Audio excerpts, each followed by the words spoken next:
Please protect her. Hello and welcome, film buffs. I'm Hunter Van Leerup, and I'm joined by my co-host and fellow cinephile, Zack Droll. Hello. We are the box office losers. Each and every week, we deep dive into the movie sphere to watch and review any and all films to ever grace the silver screen. This week, we are talking about Mulan, but not the good one from 2020. So, yay! But not the good one from 2020. Not the good one. Hello? No, not the good one, comma, from 2020, comma. Yeah, like this. This movie was like, hey, it's good, but it's not great. Oh no, it's not a bad movie at all. It's totally watchable. The cinematography's good. The acting is great. Like, it could have used a little work at some parts, but overall it was good. And not enough Mushu. Not enough Chris Rock. But it was Eddie Murphy. Eddie Murphy. We talked about it last week. It's Eddie Murphy. For some reason I think it's Chris Rock. And it had like good action and good set pieces, and that's what you need. It just was not what everybody wanted it to be, and that's why I didn't really like it that much as compared to the original. But overall, not a bad film. Like, hey, if I was to, in all honesty though, this, if you look at it, this is more based off the myth of Mulan. Yeah. In retrospect. But it could have Disney needs to stop these live actions. Oh no, because Aladdin was okay. I liked Lion King. Dumbo was fine. Cinderella, I don't know if that technically counts, but Cinderella was pretty good. And Beauty and the Beast was fucking mwah. I have not seen any of them. Well, they're all on Disney Plus, so they're easy to check out. Yeah, I'm probably gonna watch Beauty and the Beast. Beauty and the Beast is the best one. You got Luke Evans, Josh Gad, Emma Watson, Dan Stevens, Ian McKellen, Ewan McGregor. The cast is stacked. And speaking of cast and overviews, hey, do you want to read that overview? I'll read the overview because you're bad at pronunciation. And also, hey, it's not my fault these names are like virtually impossible for my tiny, puny American brain to pronounce. And I'm going to try my best. So, Mulan, this one, is a 2020 American action drama film produced by Walt Disney Pictures on Disney Plus. It is a live-action adaptation of Disney's 1998 animated film of the same name, based on the Chinese folklore The Ballad of Mulan. The film stars Yifei Liu in the title role alongside Donnie Yen, Tzi Ma, Jason Scott Lee, Yoson An, Ron Yuan, Gong Li, and Jet Li in supporting roles, as well as Jimmy Wong. It is directed by Niki Caro, with screenplay by Rick Jaffa, Amanda Silver, Lauren Hynek, and Elizabeth Martin. Hell yeah, hey, dude. Congratulations, we got through that part. Yeah, I think I did pretty good. If I mispronounced anything, our audience can yell at me later. Yeah, our audience probably in the future can yell at us. Hey man, even the 10 guys we got listening now could still yell at us. Yeah, the 10 guys and only guys. If you go up our analytics on Anchor, it's only dudes who listen to us. When I signed up for Anchor, I didn't put down male or female on there, so I don't know how it knows. No. It's just whoever's listening. Well, because I listen on Anchor every once in a while, and it doesn't tell me if it's male or female, but I can only assume it's dudes because we're assholes. Yes, and hey, we're also international. Some of our international listeners, hello. Oh, yes. Hello, if you can understand us. That's awesome. I love when you get international people who listen to American podcasts. There's a couple on my other comic book podcast that we have internationally, and I'm like, that's cool. I hope they can understand what we're saying. Yeah. So the overview is it's basically like this movie is a more like a more to real scale adaptation of the Ballad of Mulan. Mm-hmm. Because I'm going off by information that I know of, that there was no dragon in the original. This is the only folklore to never feature a dragon in Chinese history. Wow. So, well, they did say this version of the film, they did want to stick it closer to the original story and closer to actual Chinese mythology and stuff, rather than being like, here's Mushu, the white guy, well, in quotes, like the American the American proxy. Yeah, I think so. I think that's the word I'm looking for. So I Well, don't we know. had some singing here. Yeah, I don't know if we have a note about this, but the main actress, Yifei Liu, she's actually hated in China, like deeply. Jesus. Yeah, I don't know why. I think she supports some weird political thing.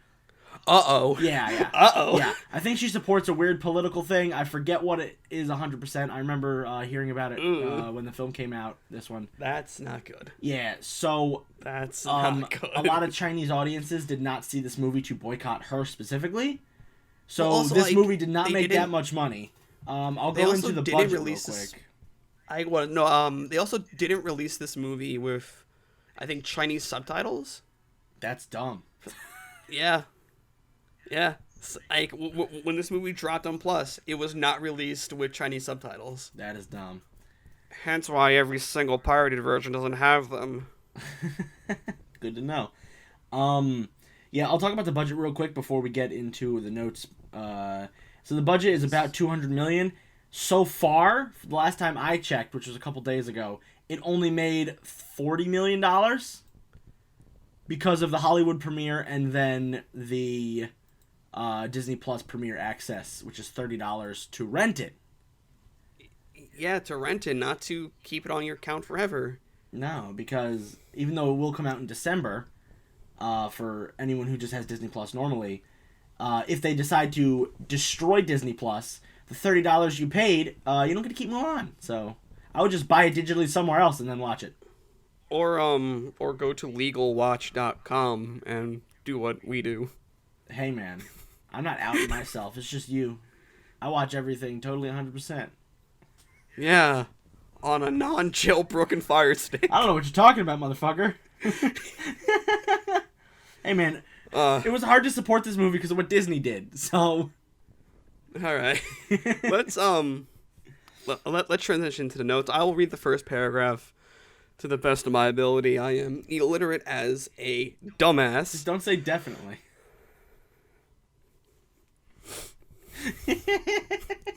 Callback. That was so hard to like. I listened to that and I couldn't stop. Now on to the notes. Plans for the live action remake began in 2010, but the project stalled its development hell. Stalled in development. Oh, the project was stalled in development hell. In March of 2015, a new attempt was announced, and Caro was hired to direct in February of 2017. Liu was casted in the title role in November of 2017 following a casting call of 1,000 actresses, and the rest of the cast joined over the following years. Filming began in August of 2018 and lasted through November, taking place in New Zealand and China with a production budget of $200 million, as we stated earlier. It is the most expensive film ever directed by a woman. I thought that was Wonder Woman with Patty Jenkins. I guess it wasn't. I guess its budget wasn't $200 million. I'll do a check. You can. Yeah, I'll continue to read the next one. You check out the budget for Wonder Woman. So Mulan's Hollywood premiere was held on March 9th, 2020, originally scheduled to be a wide theatrical release. It was ultimately canceled in the United States after being delayed multiple times due to the ongoing COVID-19 pandemic. Disney instead premiered the film on September 4th, 2020 on Disney Plus for a premium fee in countries where the service had launched. It will have a traditional theatrical release in countries without Disney Plus where theaters have reopened. The film received generally positive reviews from critics who praised the action sequences, visuals, and performances, but criticized the screenplay. Go back to the budget. It was the same as Wonder Woman's. Oh, it was the same. So they're just like, this is Disney's version of boasting. That's still good, though. This is a Disney version saying, hey, we did it first. Yeah, Disney's like, it was us, even though Wonder Woman came out 3 years ago, but whatever. It was the Wonder Woman was also $200 million. Yeah. But also got back most of its money. Yeah, unfortunately, this made about like 30 or 40 million because of the COVID. premiere access and then the COVID and the not releasing properly overseas until a little bit later. Yeah, Wow. and also it is what it is. As you stated, also the political stuff. Yeah, the political stuff. well. Yeah, overseas in China specifically did not do good because of her political standpoints. I think she's very Right wing. I think right winged, yeah. In the Chinese politics. Walt Disney Pictures expressed interest in the live-action adaptation of the 1998 animated film Mulan, starring international star Zhang Zi, with Chuck Russell chosen as the director. Plans for a live-action Mulan remake began in 2010, but the project never came to fruition. On March 30th, 2015, The Hollywood Reporter reported that Disney had restarted development on the live-action adaptation with Chris Bender and J.C. Spink. Is that right? Spink? Yeah, Spink. All right. Producing, while Elizabeth Martin and Lauren Hynek would be writing the screenplay. On October 4th, 2016, it was announced that Rick Jaffa. Rick Jaffa and Amanda Silver would rewrite the script, combining the Chinese ballad and the 1990 animated film with Jason T. Reed, would be producing the film along with Chris Bender and Jake Weiner. On February 27, 2020, Reed stated that Mulan's sidekick from the original film, Mushu, was removed due to the character's negative representation in China. It is true. It is kind of racist. And it was just a proxy for the American audiences to latch onto. Even though I barely remember what anything Mushu did in that film. All I remember is the songs and then the final action sequence in the original animated film. And also the cricket, which I wish would have popped up a little bit more.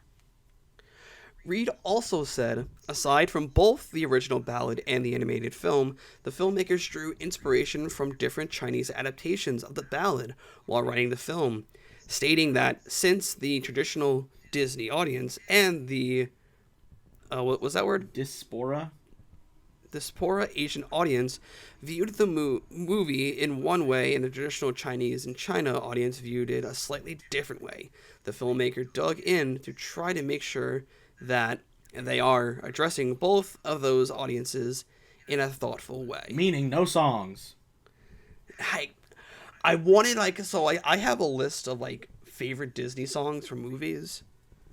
And Make a Man Out of You is up there. Is that an original Disney song for the movie, or did they just redo it? I think that was an original. Really? I know a lot of them are original. Talk about some of your favorite songs that you wish were in. I'll look it up. I don't remember any of the songs from that movie, dude. Make a Man Out of You is the only one that, stands out. The one at the end is kind of good, which they kind of used in the live-action film. They used, the instrumental version when Mulan was fighting. Yes. I believe it was original. Yes, it was original. Okay, yeah. Oh, yeah. We have a bit about the notes for the songs further down in the doc. I'll Make a Man Out of You is one of my favorite, songs from, in my list of Disney, songs on anything. Yeah, there are rumors that Hercules is getting a live-action remake, and I really hope that it's Zac Efron who plays Hercules, because 1, he can sing, and 2, he's buff and hot, so let's go. We need Danny DeVito to reprise his fucking role. If he doesn't, it would be a mistake, because he's actually the size of Phil if they were to do a live-action version of it. Yes. And you can't beat Phil. He voiced him. Yeah, you can't beat Phil. Hades, if it's not James Woods, I'll riot. I think my problem with the Hercules thing is everybody in that film, even the original voice actor, who I don't remember, is great in that film. So doing a live-action version, it would be cool to get everybody back, but it's not going to happen. Danny DeVito, it's possible. James Wood, it's possible. I think he's still alive. Don't quote me on that, though. And also don't quote me on if he's dead or not, because I don't want to seem like an asshole for not knowing if he's alive or dead. But I would like to just see a live-action Hercules. That's the one I'm waiting for.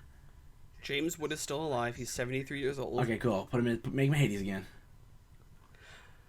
Isn't there someone else wanted someone to be Hades? I forgot who. I don't know what the fan casting is, but I think Zac Efron would be good as Herc because he can sing, and that's because you need somebody who. No, because he's old now. Hercules is a young character. I don't know. I would have said Ansel Elgort if he wasn't a weird pervy boy, but hard to pick him now. So. Some people put a random fan cast to have Chris Pratt be Hercules. He's too popular right now, and he's also fucking old. Not old, but like he's older.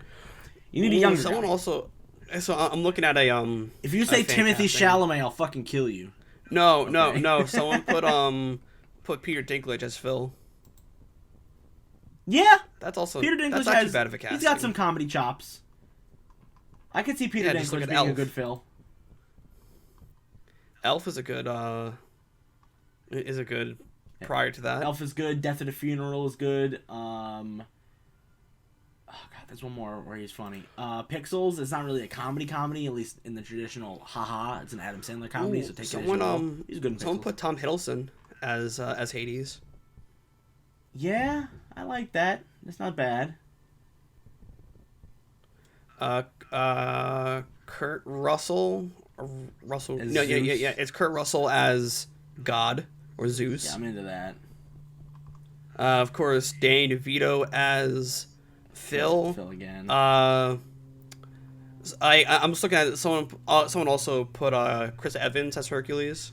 No, stop with that. I know. I'm looking I know at it's fan not casting. you. I know it's not you. And then someone had played Black Widow. Scarlett Johansson. Yeah, as the love interest girl. Ooh, speaking of Scarlett Johansson and whitewashing, that's the next bit in our notes. So that's a good little segue. Oh, that's right. Yeah. What did she like? Was this movie like fucked with hard? Which one, Mulan? Yeah, because they were gonna have like a white cast. Yeah, here's what we got. That's right. Yeah, here's what we got. Since several recent Hollywood films were accused of whitewashing, Mulan has been under intense scrutiny since The Hollywood Reporter reported that Disney was making a live-action adaptation of Mulan. An online petition titled "Tell Disney You Don't Want a Whitewashed Mulan" received more than 100,000 signatures. I think I was part of that. Don't know, though. I think same as well. On October 4th, 2016, Disney announced that a global search for Chinese actors to portray the title role was underway. A team of casting directors visited 5 continents and saw nearly 1,000 candidates for the role with criteria that required credible martial arts skills and the ability to speak clear English and star quality. Which is why they got Yifei, because she's a big Chinese actress with great English accent and great English speaking. And she has the star quality. She's pretty big over there. I think she was also like an idol when she was younger. Don't quote me on that either, but I remember hearing about that. Yeah, I completely forgot that this film fell under like heavy scrutiny because wasn't like Scarlett Johansson like casted as Mulan? No. Scarlett Johansson was casted as Major in Ghost in the Shell because Major kind of looks like an American woman in the anime, but she's supposed to be Japanese. So everybody was like, "Oh, I can't believe they cast Scarlett Johansson in this," and I was like, "She tried out for the part and she got it." I don't understand. It's like Robert Pattinson in Batman. Stop complaining. He fucking tried out and he got the role. Let's wait to see if the movie's dog shit, and then you can yell about it. You know what I'm talking about? I remember that there was some Disney film. No, it was Aladdin. Aladdin fell under. Oh yeah, because one of the princes is a white dude. Yeah, like, and because like there was like one. I remember like hearing about this a while ago. And we are straying off topic, but hey, it's a movie podcast. Yeah. We're talking about the movies itself. I remember there was one live action Disney movie that got flacked hard for like almost whitewashing its cast, and then the actors stepped out of it up until they got like, a proper cast. Mm-hmm.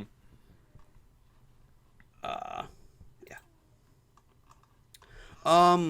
Okay, going on. Where were we? Okay, on November 29th, 2017, Chinese-American actress Yifei Liu... take a shot every time I fuck up as well. Oh, no, dude, this whole sentence, this whole paragraph, you're gonna get killed. You're gonna kill our audience. You want me to read it? Yeah. Okay, so on November 2017, November 29th, 2017, Jesus Christ, Chinese actress Yifei Liu was cast in the film to portray the titular role of Mulan. Many celebrated this as a win for diversity in Disney films. Further casting announcements for Donnie Yen, Gong Li, Jet Li, and Xian Tong were made in 2018 of April. Utkarsh Ambudkar and Ranyan in May with Yoson An and Chum. Oh no. Ehelipola in June. Jason Scott Lee in July. Tzi Ma, Rosalind Chow, Cheng Pai Pai, or PP, Nelson Lee, Jimmy Wong, Dua Moa in August, and then Chen Tang in September, with the original voice actress of Mulan, Ming-Na Wen, appearing in this film as well, which I don't know if they'll talk about, but I will bring it up if it is not brought up. Dua was actually in Gran Torino. Oh, that's what that was? For anybody. For people who kind of know that movie, because that's a movie we're going to be covering. That's one of my favorite movies as well. Are we going to cover it? I don't even know what Gran Torino is. Oh, it's a movie about Clint Eastwood. He's racist, and he then realizes that not everyone's bad. He's racist and realized being racist is bad. Wow. Way to go, Hollywood. You fucking pat yourself on the back for that one. No, he was in the but Dua was in the movie. In Gran Torino, he played the main antagonist. Cool. So when I saw the movie, I'm like, why does that face look so familiar? Then I thought to myself, oh wait, he was also in Gran Torino. Okay, cool. This man got work. Yeah. Donnie Yen is known for the Ip Man franchise. Yes. As well as being in Rogue One. An amazing franchise. Oh yeah, I just finished all the Ip Man movies, including the spinoff with Dave Bautista. Really good. Really good stuff. He wasn't Dave Bautista, wasn't the main guy. He was the bad guy, but it was really good. They're all on Netflix. You know what? You also got to have a marathon month of those movies as well. That's going to be a tough one. They're all on Netflix, but they are very, very slow. Yeah, but we can still cover them. True. All right. We have the ability to. Yeah. Do you want to talk about the songs in this next bit of notes? Yeah. If you want to pick that up, go right ahead. I said, do you want to do it? Oh, do I want to read it? Yeah, you're the song guy, at least for this movie. The remake does not feature any songs from the original film, and instead features instrumental versions of the original film's songs. Caro later explained that the songs were deleted because she felt it didn't fit with her realistic vision of the film. Ah! I have thoughts about that later. Yeah, we'll definitely talk about that later. She believes that since people do not break out into song, as they enter war, well... I mean, that is a true fact. The film should not either. Though she still tried to honor the music from the animated film in very significant ways, she did not want to disrespect the original film in any way. However, she claims she could not find any place to squeeze in the original music. Producer Jason T. Reed clarified Caro's previous statement by saying the songs will be featured in a slightly different way in the remake. Yeah, because they want to make this movie feel fucking realistic. Do you want to know where they could have put at least one song? In the training sequence where Donnie Yen says, "I'll make a man out of you guys."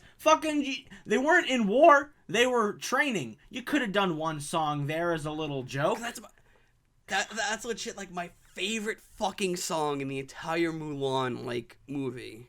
Because one I like the parody version that someone did for the Pokemon shit. But no, Make a Man Out of You is so underrated. Yeah. It's really good. I just wish we got it. I mean, we did get the instrumentals for a bunch of the songs, and if you're a keen-eared listener, you can definitely hear them. Like I heard "Make a Man Out of You" during the training stuff. There's a little bit of the final fight song that plays during those final fight, and then during the credits. And then Mulan's theme is played during the rest of the credits as well. Just remember, they wanted to fit her realistic vision of the film. They wanted to make a film very realistic. Which we'll talk very, about. very realistic. Yeah, once we get to that plot, we'll start talking about that. And then once we get to the reviews. So, yep. Last bit of notes. On August 4th, my birthday, 2020, Disney announced that it was canceling the film's wide theatrical release in the United States, and instead it would premiere the film for a premium fee on Disney Plus on September 4th, 2020. Mulan will be available to purchase until November 2nd, before becoming available to all subscribers on December 4th. The film will not be offered in France as a premium offering, which is weird, instead releasing Disney Plus subscribers in the country for free at a later date.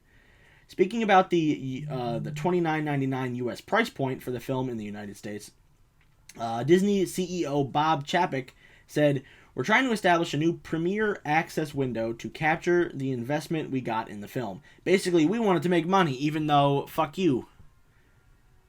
For our research under a premier access offering, not only does it give us revenue from our original transaction of a premium video on demand, but a fairly large stimulus to sign up for Disney Plus. The premium fee was approximately $26 in other countries when considering conversion rates for their native currencies. Unlike other premium video on demand releases that feature a 48-hour viewing window, Mulan will remain available to renters for as long as they stay subscribed to Disney Plus."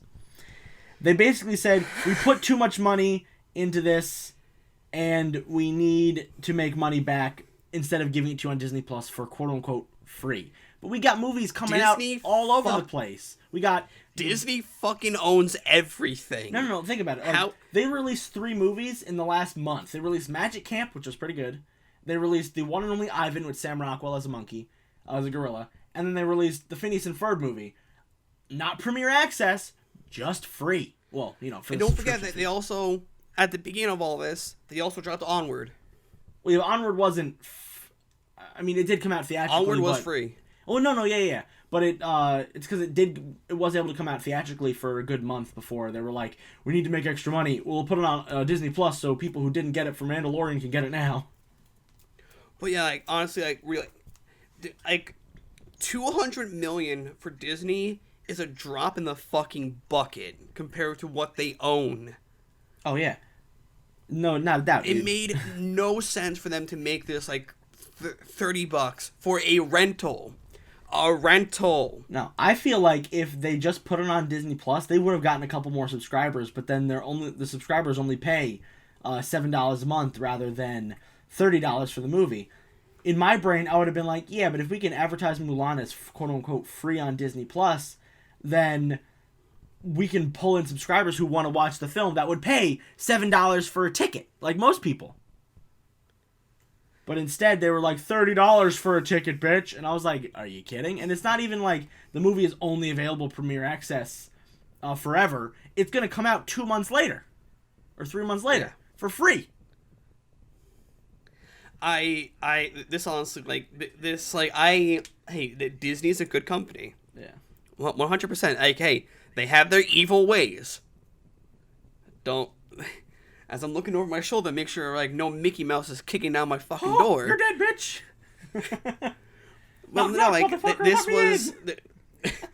This was really stupid.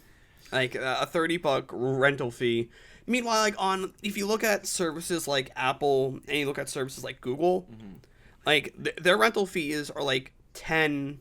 Maybe $2 yes, at most. But the only good thing about it was when you do a premium video on demand, you can only watch it for upwards to 2 days renting it. So they did say that you get it as long as you're subscribed to Disney Plus, but then it's basically you only get it until December when then it becomes available for everybody. Okay, but then at that point, do I get my $30 back? Yeah. Once it becomes public for everyone? It would be cool if they added it into your subscription so then you didn't have to pay for 3 months of Disney Plus, but they're not going to do that because they're Disney, so. Well, if they keep up with this premium thing, they might as well just make it a tier. Yeah, exactly. Just have an extra tier. Like Peacock does that. Peacock is free, but to get access to their original TV shows and a couple other big ticket items that released first on Peacock for VOD, it costs $4 a month, I think, or $8 a month. It's between those two numbers. So if you want to watch AP Bio Season 3, only Episode 1 is free, besides Season 1 and Season 2.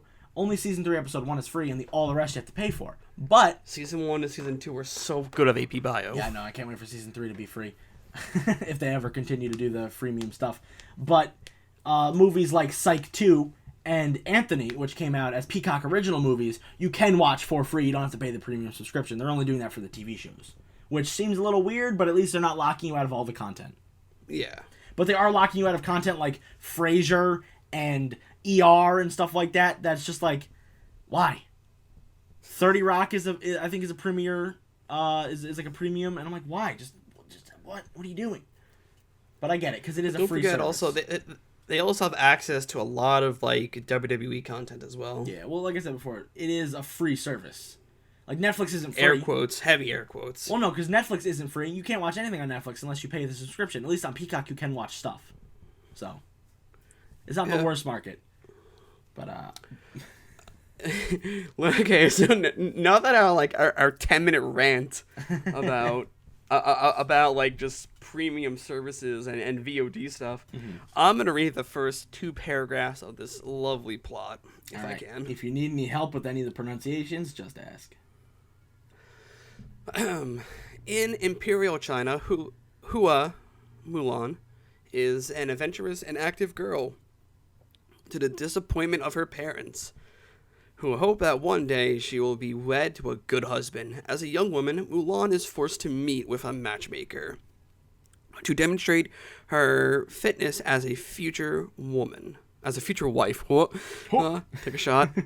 Mulan flustered attempts to pour tea in front of the matchmaker, but a spider causes her to knock over the kettle, and the matchmaker calls her a disgrace in front of her family. Not until after she catches everything and then trips later. Like, and she catches everything, then her hair falls in her face. Yeah, that's what it is. To the north, an Imperial outpost is invaded by the Ronins, under the leadership of Bori Khan. I'm gonna say Khan. All good. They assisted by Witch! The witch. Hey guys, realistic image. Witch. Which, what is that name? Xianyang. Shanyang, who uses her magic to possess.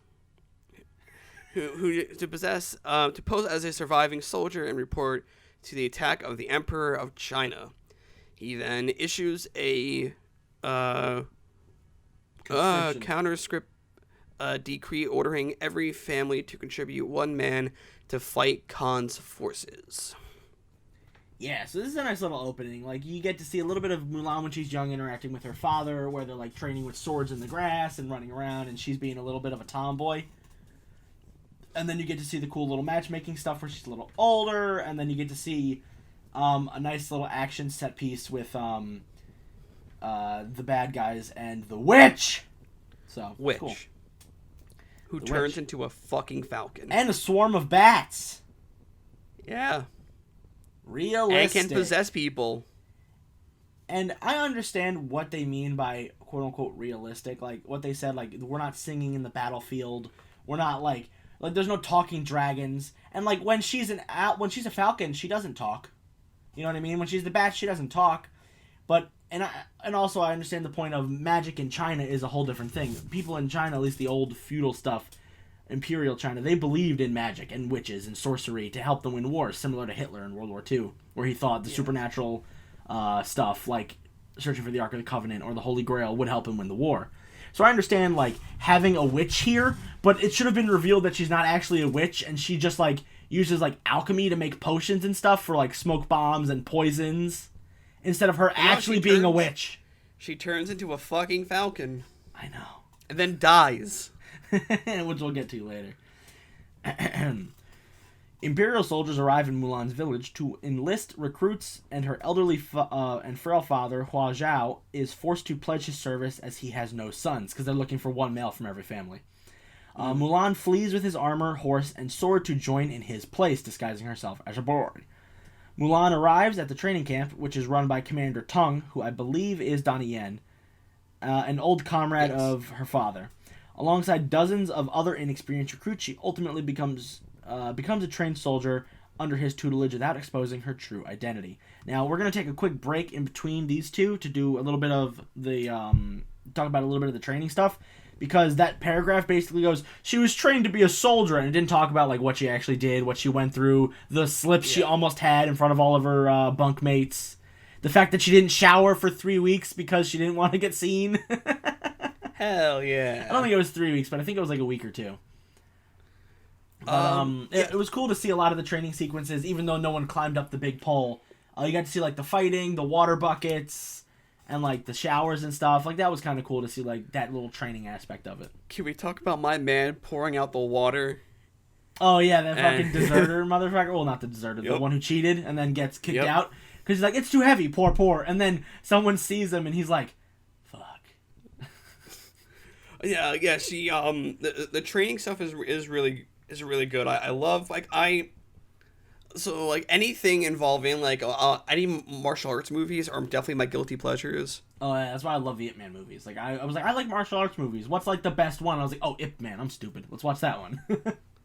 Her almost getting caught, where to like her taking off her binder and laying down, and then pushing her bunkmate over to the other guy, and they started spooning. Yeah, dude, that fat Chinese guy, not to fat shame anybody, but that was his character basically.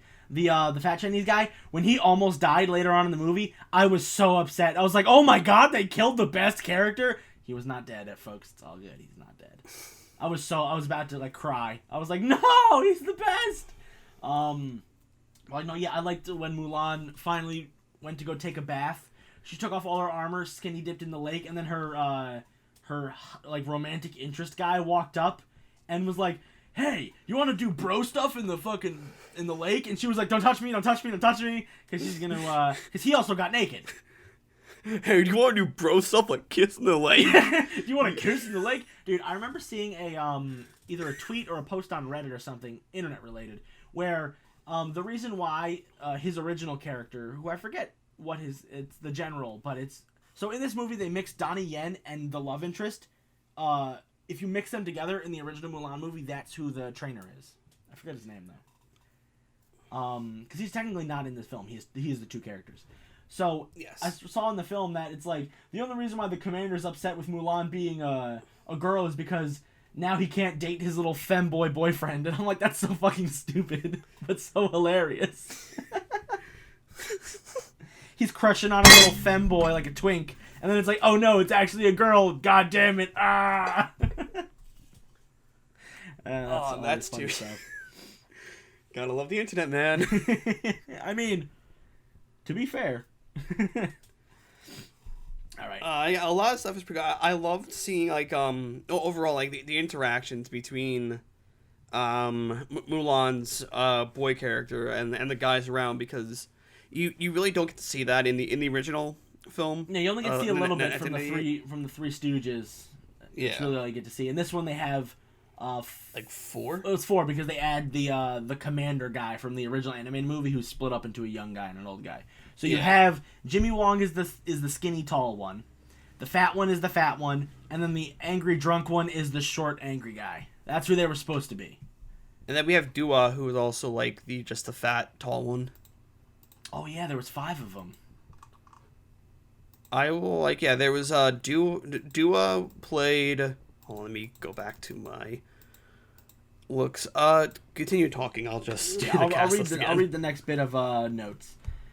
So, the Khan's that we're not stolen off Wikipedia. Definitely not. The Khan's army continues to advance, forcing Tung to end training early and send his battalion to fight.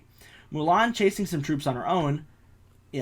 Mulan chases some troops on her own, but is confronted by the witch, who mocks her for pretending to be a man. She attempts to kill Mulan, but flees when her attacks are stopped by Mulan's leather armor. Mulan removes her male disguise, returning to the battle just as the Ruans are begin attacking her fellow troops with a trebuchet.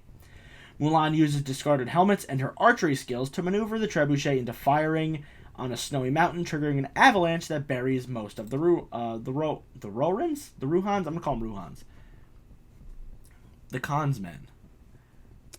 Were you able to find the cast list? Yeah, but apparently also the cricket was in here but never utilized. There's someone credited as the cricket. I think he's in there for like 30 seconds. There's only like 2 distinguishable people. There's Jimmy Wong, who played Ling. Yeah, he's the tall one. Yes, and then there was Dua, who played Chin Po. Yeah, Chin Po's the little angry one. I can't find the one who played the fat one. Yeah, but we know who he is. He's the best character, so yes, he's the best guy. So let's talk about a little bit about this action sequence because it was fucking sick. You get to see Mulan's training finally come into play, as well as all the other characters. Not as much as we do get later on. We do get to see a lot of what Mulan has been training to do with her sword skills from when she was a kid and her current skills from the Donnie Yen training. We end up seeing her fight the witch in like this weird acid pit springs area.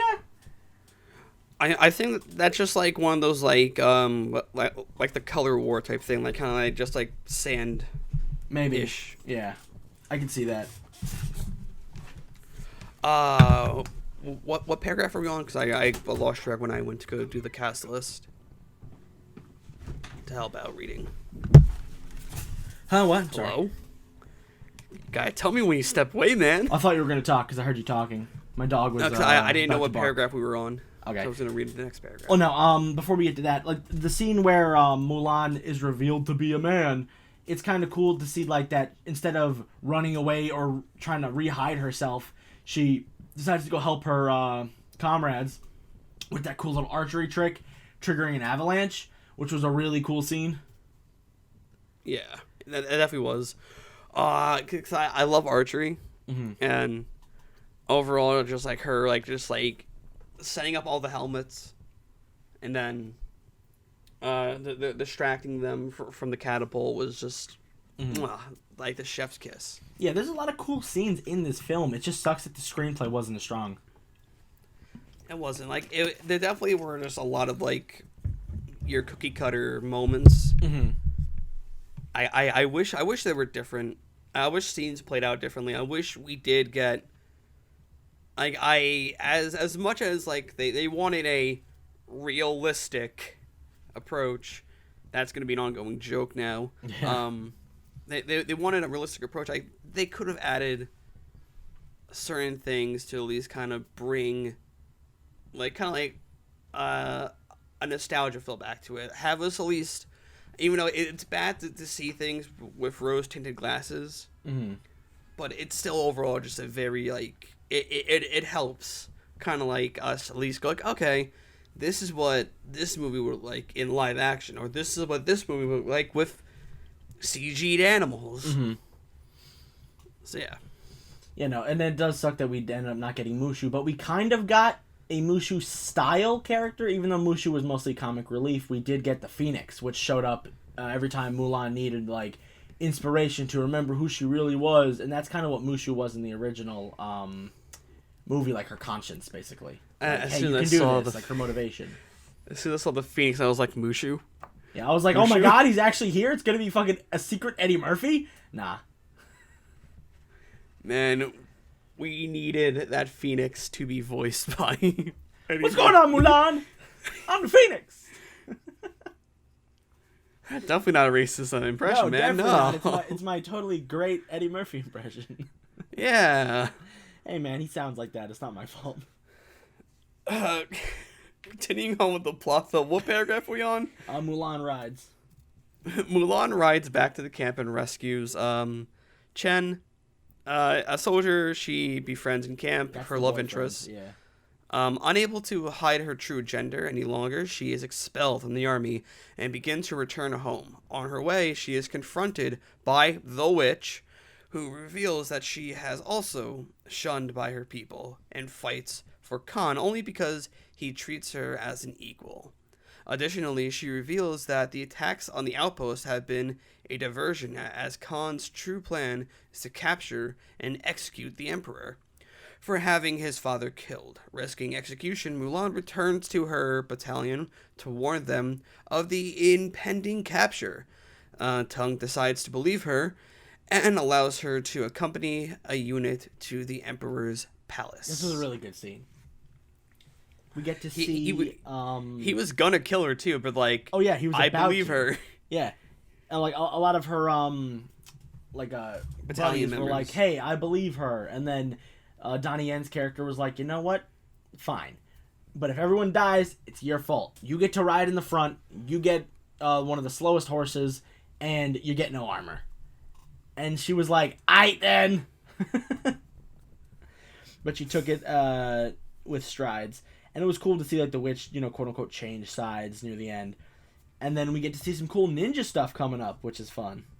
Speaking of the witch, Her name I will not try to pronounce again. The witch, posing as the Imperial Chancellor, persuades the Emperor to accept Khan's challenge to single combat while removing the city's guard from their posts. The guards are murdered, and the Ronins prepare to burn the Emperor alive. Mulan's unit distracts the Ronins. With Mulan goes to save the Emperor, Khan tries to snipe her with an arrow, but the witch, symptomatically to Mulan, and disenchanted with Khan, transforms into a bird and sacrifices herself.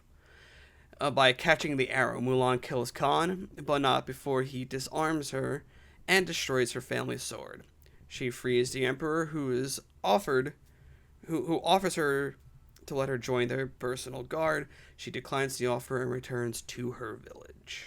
Yeah, so this last scene, unfortunately, since we're just taking the spark notes of it, this last scene is like a good chunk of the film. I think it's the last like 30 minutes or so. We get to see the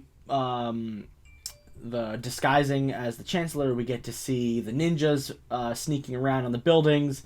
And then we see Mulan ride up. We get a cool little hallway scene, i.e. the style of Daredevil, where Mulan and her comrades are fighting in that hallway against the guys who are swinging the maces.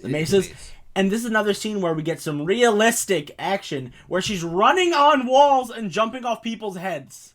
I understand sometimes, like back in the old days with the Chinese martial arts, I believe some people could actually do that, but no, we're good. It was still a really cool scene to see them all fighting and teaming up and getting past Mulan's quote-unquote betrayal. And then we get to see the fat guy shoot arrows at people, which I thought was fun. Because he was like the best archer in the group when he accidentally got a bullseye. And I thought that was funny. Finishing it off, and so that really was no, let's not finish it off, because we do have some more unrealistic scenes that I have to fucking talk about. Besides the witch turning into a fucking falcon and sacrificing herself by getting shot with an arrow. I think she ends up dying by like just disappearing, but I don't remember. And then Mulan chases after the Khan, and then they have a cool ass fucking choreographed sword fight where Khan ends up falling down. So then Mulan and the Emperor are sitting up there, and they have a little conversation. And then all of a sudden, Khan shoots an arrow at Mulan. The Emperor grabs it in midair, which is doable, but then throws it up in the air, like just gingerly. Mulan does a flip kick and kicks it to kill the Khan. That's not how that works. Kicking an arrow could not do that, especially since the Khan was wearing armor. It's just realistic. Air quotes. This is the very realistic movie, guys. 100%. And I love the realism of a witch. 100%. I love the realism of someone doing a fucking flip kick to kick an arrow. Didn't even have to attempt more than once. She does it in one try. Jumps and kicks the arrow into the bad guy, who's like a good 50 feet down. So her aim is impeccable with her fucking feet. And her strength is like the strength of like fucking Captain America. She's taking fucking roids in her legs or some shit. Mulan takes her fucking pants off and she's fucking like jacked fucking like calves and leg muscles. Like poof. Mulan is reunited with her family as interesting not segue. and an embassy from the Emperor, who is played by Min-Na Wen, of the Commander Tung, arrives to present Mulan with a new sword. That was it was jaded out. It was nice. Yeah. It was a jade sword. While making a personal request that she joins the Emperor's guard. And then she kind of does. Okay, so when the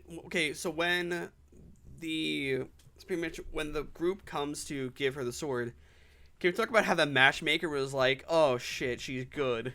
Yeah, because they're like, the matchmaker was like, "We're here to honor Mulan." Huh? Like, what the fuck? Yeah, I don't know, man.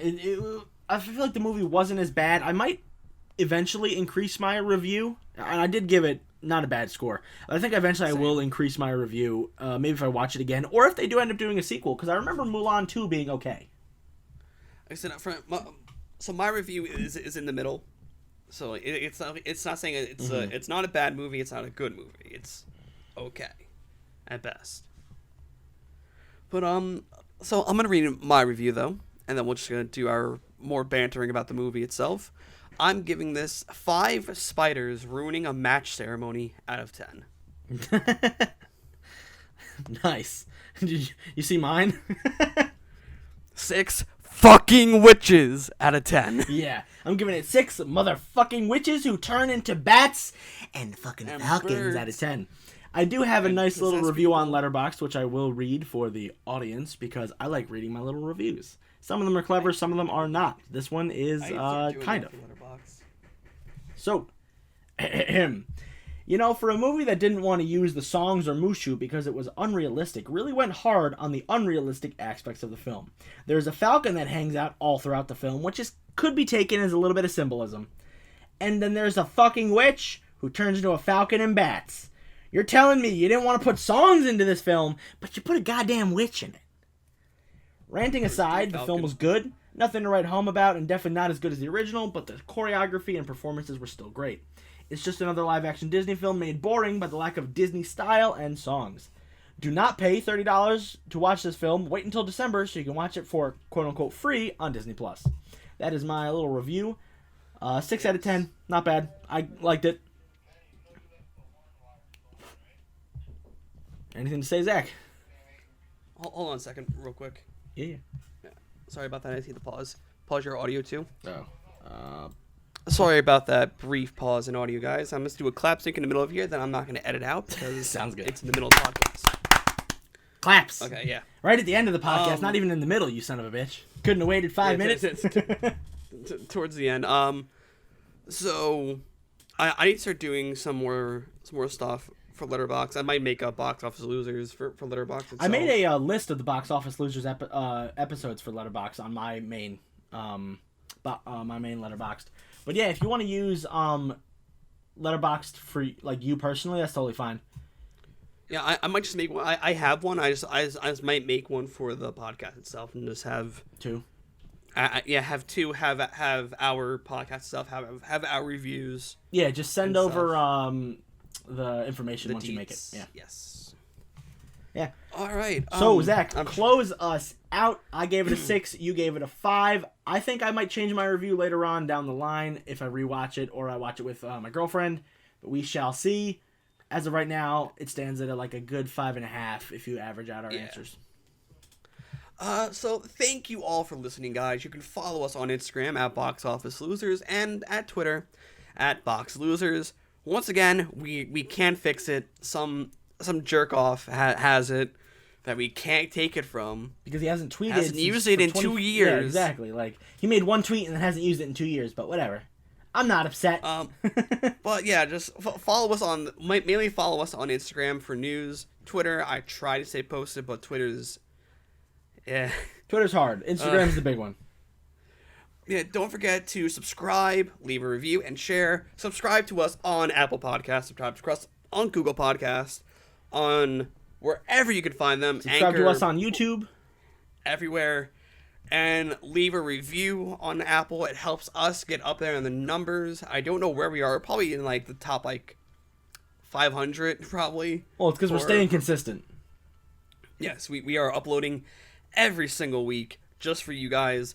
Next week is our Halloween start. Spooky, scary skeletons. We actually have 5 weeks in October, so we'll be covering 5 horror movies from classics to comedy, horror to the typical ones you'll see, ending with a sweet, sweet, sweet Halloween surprise, which shouldn't be a surprise if you know what day of the month Halloween is.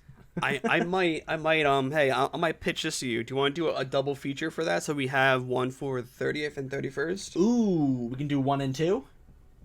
Yeah. Ooh, okay. I'm down for that. Yeah. So there'll be a bonus episode coming out during Halloween. So we'll have 6 episodes coming out next month. Get ready, guys. Get hyped. Yeah, because definitely we are chugging. We're chugging. We're pumping this stuff out for you guys because we love movies and you love movies. To our international fans, thank you for listening, everyone. Just have a good one. Yep. Goodbye, guys. Peace out, guys.